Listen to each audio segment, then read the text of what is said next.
You've held the Niners to just a field goal. How do you sustain that? Yeah, our defense has done a great job. They're winning on time. And they start on the ground here. One correction, McCool with 3 catches tonight, Cup with none. Meanwhile, Williams has been the workhorse, of course, for Los Angeles on the ground. 15 carries for 47 yards, averaging about 3 per carry. Yeah, and it's amazing.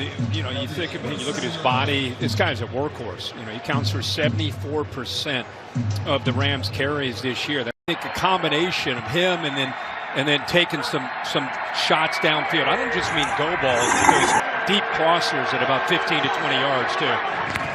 2nd and 7. And that first half, if you're just tuning in, you get 2 of the better receivers with Stafford. I mean, these guys come in on fire. You can see that these underneath routes have been taken away. Tight coverage.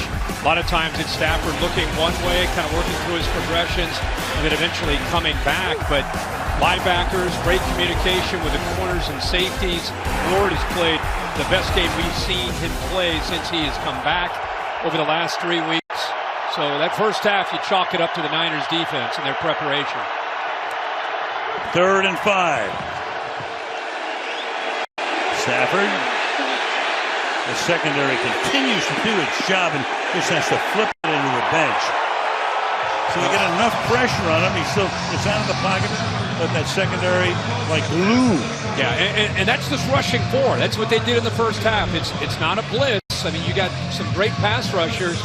But once he gets out playing zone, it's just great awareness of looking around. That's plaster. You always see defensive coaches saying we got to plaster if the quarterback moves around. There's just nowhere to go for Stafford when he's throwing his football. So Evans, who's averaging 56 yards a punt, that's another line drive. It's taken back to the 37-yard line by Jacob Cowing. So the Rams quickly done after that first drive. 46-yard punt by Evans. And San Francisco will start this drive from its own 37. And I do think that the Niners are a totally different unit. They've had so many injuries, but Dre Greenlaw coming back to help him out. Funga coming back for his 2nd week, who has been out for so long. You're talking about major factors in that defense, and I think it's inspired them tonight.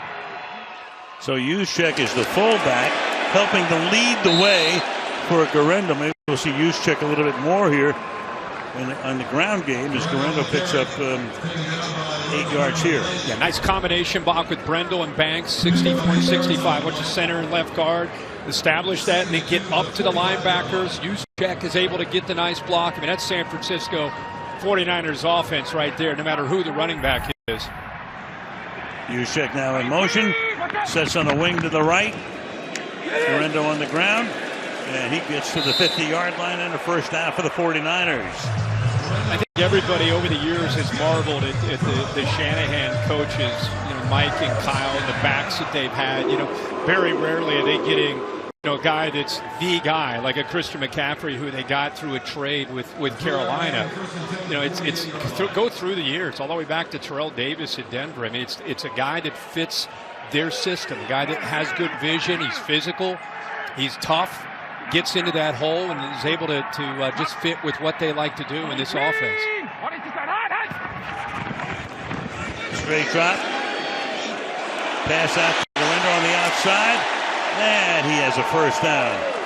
Darius Williams makes the tackle. 49ers on the move. And that's where he's most natural, just going back to his days of a high school wide receiver before he moved when he went to Wisconsin to running back. He made a great catch last week against the Bears where he adjusted back to the football to kind of give you an idea of what he can do with his hands. So very natural catching the football, and I think he just keeps getting better and better with his feel of hitting these holes and understanding, like we talked earlier in this scheme, of the timing of the zone play.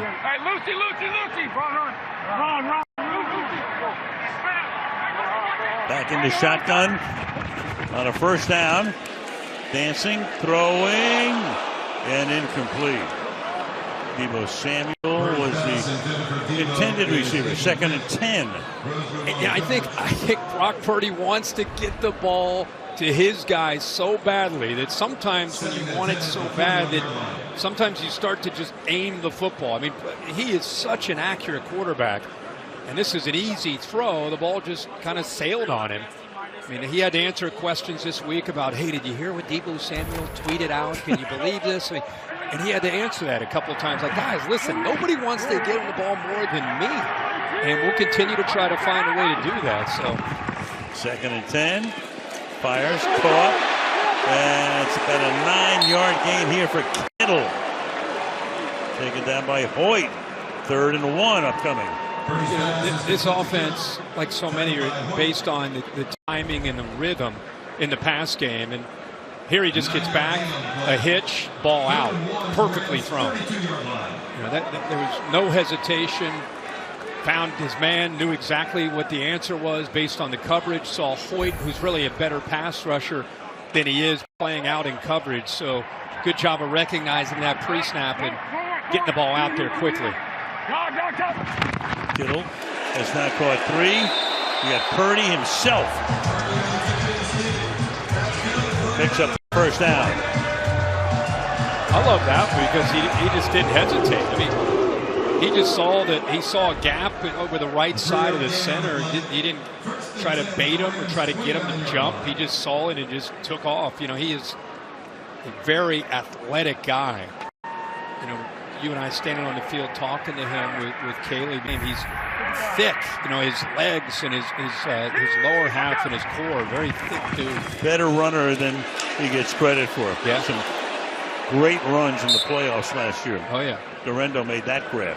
Yeah, very instinctive of when to pull it down and go. He's not looking to go, but if it's there, he knows how to make it happen with his legs. Another nice catch there by Durendo. Good shot there, Stafford and Cooper Kupp.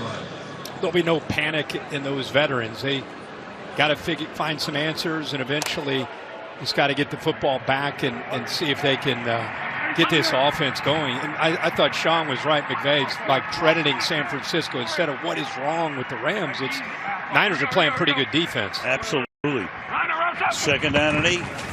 Toss back here. Durendo tries to cut it back and taken down as Hoyt again. Spates as well, Omar Spates.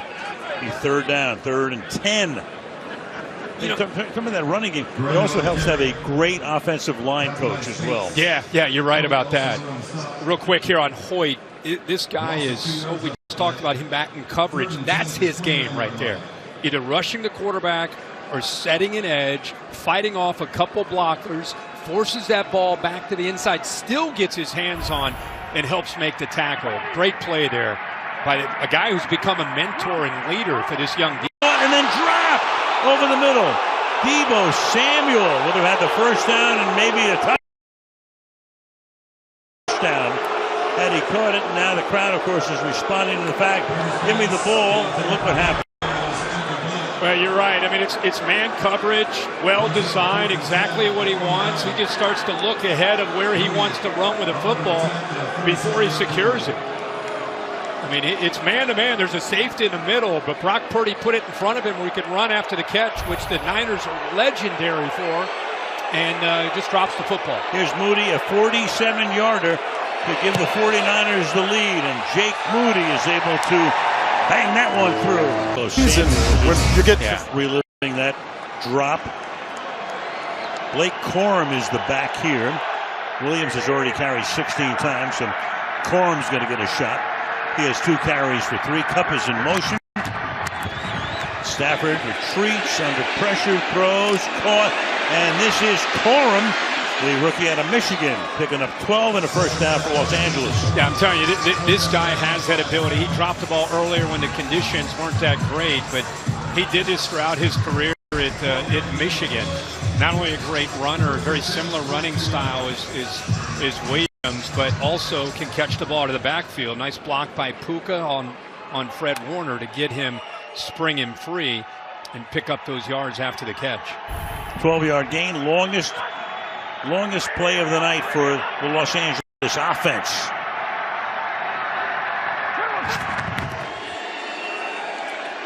Stafford to the outside, and it's going to be taken for about an 8-yard gain by Hunter Long.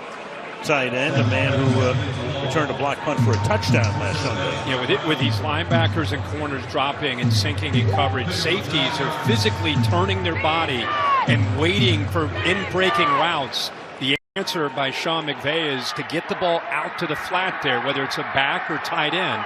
Just get the ball out there quickly. And pick up the pace. Go no huddle here. Second Another and 2. one. Yep, Corum. And he fights his way for a first down. That's Lenore. Lenore making that tackle as the clock ticks down to 7 minutes, and the Rams are again trying to pick up the pace here. Yeah, and again, there's a look at last couple of weeks. What a difference. That's part of it. I loved what he said to Caden when he said this is just one of those games. When you say it's just one of those games, that means you got to find a way to win a divisional matchup.